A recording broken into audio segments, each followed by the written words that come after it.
इससे पहले हम राष्ट्रीय आपातकाल और राज्य आपातकाल के बारे में पढ़ चुके हैं। आज हम पढ़ेंगे वित्तीय आपातकाल के बारे में। तो वित्तीय आपातकाल की जो चर्चा वो अनुच्छेद 360 में की गई है।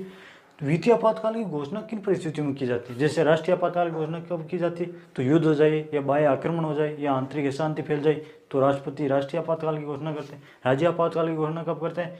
तो कोई राज्य सरकार संविधान के अनुसार नहीं चल रही हो या फिर अनुच्छेद 256 में 257 के तहत केंद्र जो उस राज्य को निर्देश देती है उन निर्देशों का वो राज्य पालन ना करे तो वहाँ पे राज्य आपातकाल की घोषणा कर दी जाती है। उसी प्रकार वित्तीय आपातकाल की घोषणा कब की जाती है? तो यदि राष्ट्रपति को यह लग जाता है कि भारत या उसके किसी राज्य क्षेत्र में वित्तीय स्थायित्व संकट में है तो मंत्रिपरिषद की मौखिक सलाह पर राष्ट्रपति वित्तीय आपातकाल की घोषणा कर सकते हैं। तो यदि राष्ट्रपति को लग जाता है कि पूरे भारत में या भारत के किसी एक क्षेत्र में पैसों की कमी आ गई है तो मंत्रिपरिषद की मौखिक सलाह पर राष्ट्रपति जो है वो वित्तीय आपातकाल की घोषणा कर देते हैं। तो वित्तीय आपातकाल की घोषणा किन परिस्थितियों में की जाती है?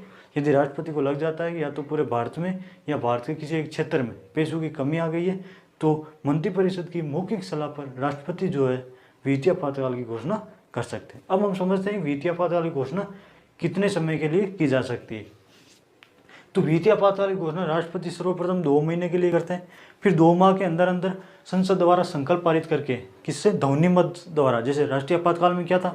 विशेष बहुमत द्वारा, लेकिन यहाँ पे ध्वनिमत द्वारा संकल्प पारित करके इसे 6 माह के लिए आगे बढ़ाया जा सकता है। ऐसे प्रत्येक 6 माह के अंदर संकल्प पारित करके इसको अनिश्चित काल के लिए आगे बढ़ाया जा सकता है। तो वित्तीय आपातकाल की सर्वप्रथम राष्ट्रपति 2 महीने के लिए घोषणा करते हैं, फिर 2 महीने के अंदर संसद के किसी सदन द्वारा ध्वनिमत द्वारा संकल्प पारित करके इसको 6 महीने के लिए आगे बढ़ाया जा सकता है। ऐसे प्रत्येक 6 महीने के अंदर संकल्प पारित करके इसको अनिश्चित काल के लिए आगे बढ़ाया जा सकता है।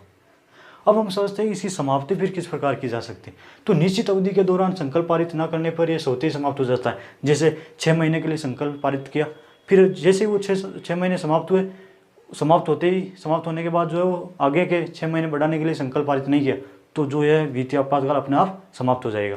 दूसरी परिस्थिति, राष्ट्रपति भी इसे समाप्त कर सकते हैं, यानी राष्ट्रपति घोषणा कर दें कि भाई वित्तीय आपातकाल अब समाप्त होता है। इसमें कोई संसद द्वारा कोई प्रस्ताव पारित करने की जरूरत नहीं है इसको समाप्त करने के लिए, सिर्फ राष्ट्रपति घोषणा करके भी इसको समाप्त कर सकते हैं। तो समाप्त 2 प्रकार से होता है। नंबर 1, यदि 6 माह के लिए इसको बढ़ाया गया और 6 माह के समाप्त होने के बाद आगे 6 माह के बढ़ाने के लिए संकल्प पारित नहीं किया तो वो ऑटोमेटिक समाप्त हो जाएगा वित्तीय आपातकाल। और दूसरा, राष्ट्रपति घोषणा कर दे कि भाई अब वित्तीय आपातकाल समाप्त होता है तो वित्तीय आपातकाल को समाप्त मान लिया जाता है। इसमें संसद द्वारा कोई विशेष प्रस्ताव लाने की जरूरत नहीं है इसको समाप्त करने के लिए।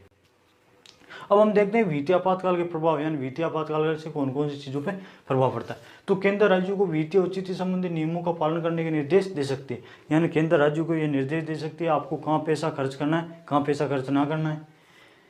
राज्य सरकार से कहा जा सकता है राज्य सरकार के अधीन सेवा करने वाले किसी वर्ग या सभी वर्गों के वेतन में कटौती करे, यानी राज्य सरकार को यह भी कहा जा सकता है कि आपको जो है वो आपके अंदर जो सरकारी कर्मचारी कार्य कर रहे हैं या तो किसी वर्ग के कर्मचारियों को आपको पैसे काटो या सारे सरकारी कर्मचारियों के पैसे काटने को कह सकते हैं। नंबर 3, ये निर्देश भी दिया जाता है कि राज्य विधानमंडल द्वारा पारित धन विधेयकों या अन्य विधेयकों को राष्ट्रपति के विचारण हेतु आरक्षित करें। और राज्य सरकार को यह भी कहा जा सकता है यदि आप कोई भी धन विधेयक या किसी भी प्रकार का कोई विधेयक लेके आ रहे हो तो उसको लागू करने से पहले आपको राष्ट्रपति से अनुमति लेनी पड़ेगी। चौथा, राष्ट्रपति ये निर्देश भी दे सकते हैं कि केंद्र सरकार के सभी वर्गों या किसी वर्गों के वेतन में कटौती करे। तो राष्ट्रपति केंद्र सरकार को भी कह सकते हैं कि आपके अंदर जो भी सरकारी कर्मचारी आते हैं उनके वेतन में भी आप कटौती करें। और उच्चतम न्यायालय व उच्च न्यायालय के न्यायाधीशों के वेतन या भत्तों में भी कटौती की जा सकती है। तो वित्तीय आपातकाल के दौरान उच्च न्यायालय और उच्चतम न्यायालय और उच्च न्यायालय के जो न्यायाधीश है उनके वेतन में भी कटौती की जा सकती है। और अब तक जो है वित्तीय आपातकाल भारत में एक बार भी नहीं लगा है। तो आई होप कि वित्तीय आपातकाल के बारे में सारी चीज़ें आपको समझ में आई होगी। कोशिश की कि बहुत आसान भाषा में आपको समझा दिया जाए।